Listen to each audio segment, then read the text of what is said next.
राम प्यारी जी ने अपनी बहू सुमन को आवाज़ देते हुए कहा, सुमन तुम अभी तक उठी नहीं हो बेटा, घर पर मेहमान आने वाले हैं, फटाफट से उठो बेटी, काम संभालो, मैं अकेले कितना काम करूंगी।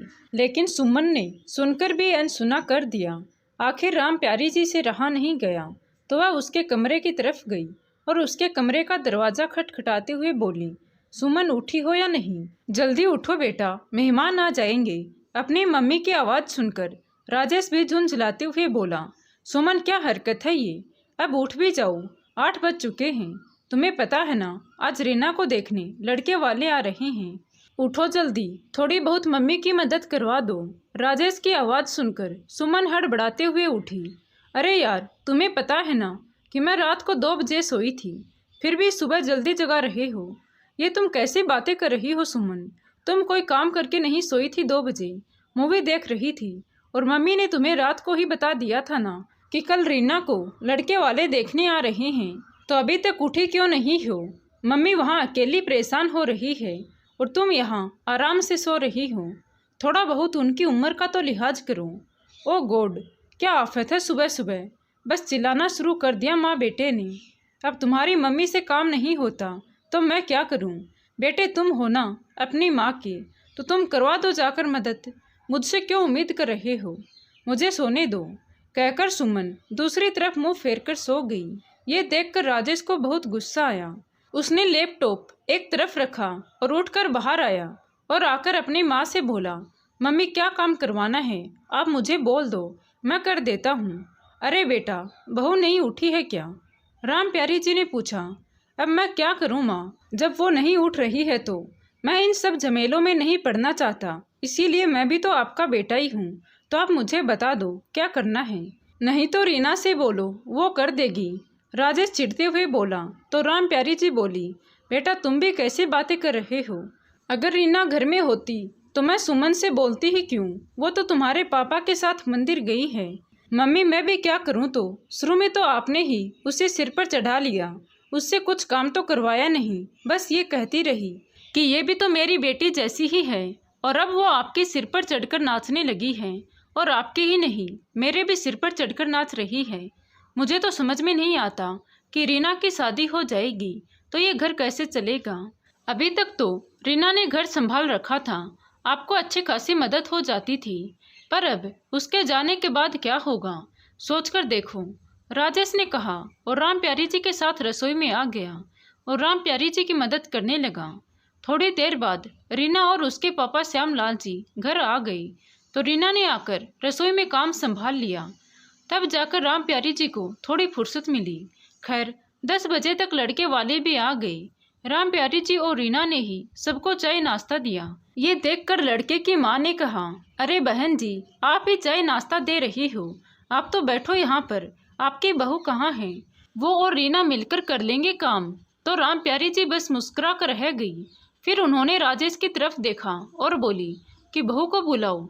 ये देखकर राजेश अपने कमरे में गया, लेकिन सुमन तो अभी तक आराम से सो रही थी। सुमन तुम अभी तक सो रही हो, उठो, बाहर लड़के वाले आए हैं। राजेश ने धीरे से सुमन को झकझोरते हुए कहा।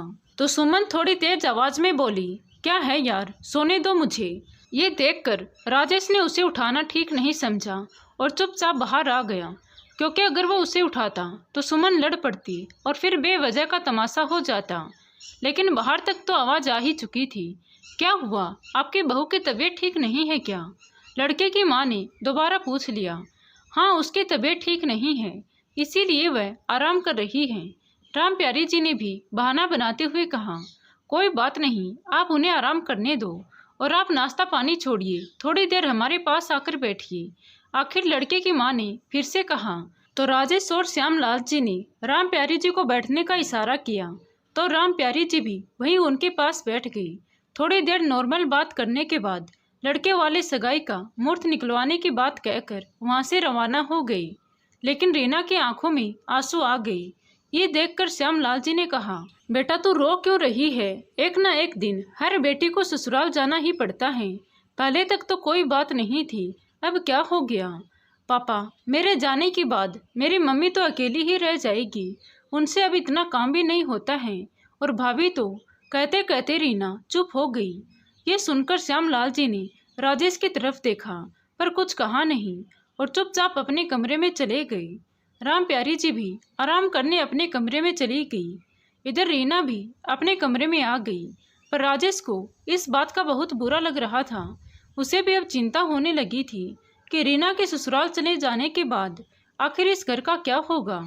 उसने सोचा कि सुमन को रास्ते पर लाने के लिए कोई ना कोई तरीका तो निकालना ही पड़ेगा। राजेश और सुमन की शादी 2 साल पहले ही हुई थी।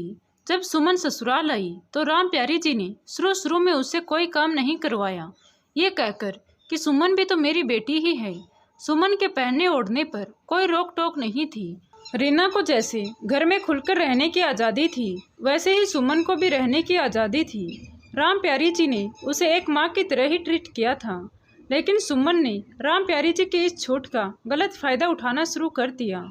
अब वह घर की जिम्मेदारियों से दूर भागने लगी थी। उसकी इच्छा होती तो काम करती, नहीं तो अपने कमरे में मोबाइल लेकर बैठी रहती। यहाँ तक कि सुबह 9-10 बजे से पहले नहीं उठती थी। रात को 1-2 बजे तक टीवी देखना, मोबाइल देखना उसकी आदत बन गई थी।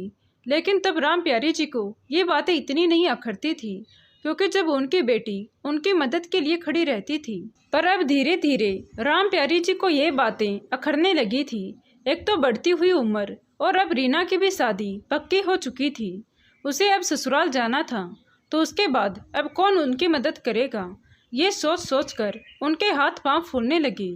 अब वो सुमन को मदद के लिए कहती तो सुमन उठकर ही नहीं आती थी, क्योंकि अब वो बहुत जिद्दी हो चुकी थी। उसकी इच्छा होती तो उठकर आती, वरना उसे कोई लेना देना नहीं था कि राम प्यारी जी अकेले परेशान हो रही है।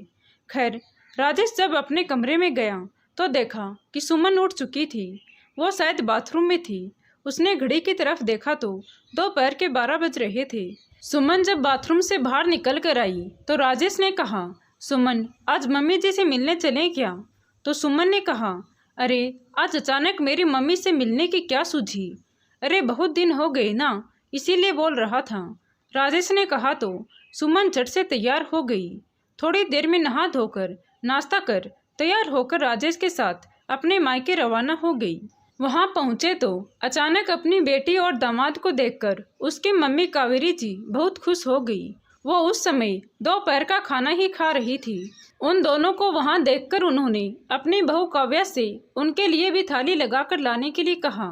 तो जैसे ही काव्या खाना लाने मुड़ी तो राजेश ने कहा, अरे नहीं नहीं भाभी जी, मैं तो नहीं खाऊंगा, मैं तो खाना खा चुका हूँ, आपकी ननद को ही खिलाई, वैसे भी वह सुबह का ही नाश्ता करके आई है, राजेश ने कहा। तो सुमन ने उसे घूरकर देखा, लेकिन भाभी ने हंसते हुए कहा, सुबह का नाश्ता? दोपहर में कोई सुबह का नाश्ता करता है क्या? आप भी राजेश जी कैसा मजाक कर रहे हो? अरे नहीं नहीं भाभी जी, मैं सच कह रहा हूँ, चाहे तो अपनी ननद से पूछ लो, अभी 12 बजे तो वह उठी थी, तो सुबह का ही तो नाश्ता करेगी ना, राजेश ने कहा। तो कावेरी जी और काव्या ने सुमन की तरफ हैरानी से देखा। आखिर अपनी पोल खुलती देखकर सुमन ने बात को पलटते हुए कहा, अरे इस तरह क्या देख रहे हो, ये तो मजाक कर रहे हैं। उसकी बात सुनकर उसकी मम्मी और भाभी दोनों हंस पड़ी। फिर कावेरी जी ने पूछा, कहिए राजेश जी, आज तो सोमवार है ना, आपने शायद छुट्टी ली है? हाँ मम्मी जी, आज मेरी बहन रीना को लड़के वाले देखने आए थे, इसीलिए छुट्टी ली थी, पर अब सोच रहा हूँ कि मुझे ये जॉब छोड़नी पड़ेगी। क्यों, अचानक जॉब छोड़ने की बात मन में कैसे आ गई? कोई दूसरी जगह जॉब देख रहे हो क्या? कावेरी जी ने पूछा। तो राजेश ने उदास होते हुए कहा, दरअसल बात यह है मम्मी जी कि रीना दीदी की शादी हो जाएगी तो मम्मी की मदद के लिए कोई नहीं होगा। अब मम्मी की उम्र भी बढ़ रही है, अक्सर बीमार रहती हैं, तो मैं सोच रहा हूँ कि जॉब छोड़ देता हूँ ताकि मम्मी की मदद करवा सकूँ। अरे कंवर साहब, ये कैसी बातें कर रहे हैं आप? बहन की शादी होगी तो खर्चे बढ़ेंगे ही ना, कम थोड़ी ना होंगे। और आपके पापा अकेले कैसे सारा खर्चा वहन करेंगे? आपको तो उनके साथ मिलकर कंधे से कंधा मिलाकर खर्चा उठाना चाहिए। परिवार मिलजुल कर साथ चलने से ही चलता है, अकेले नहीं। आप जॉब छोड़ देंगे तो घर कैसे चलेगा?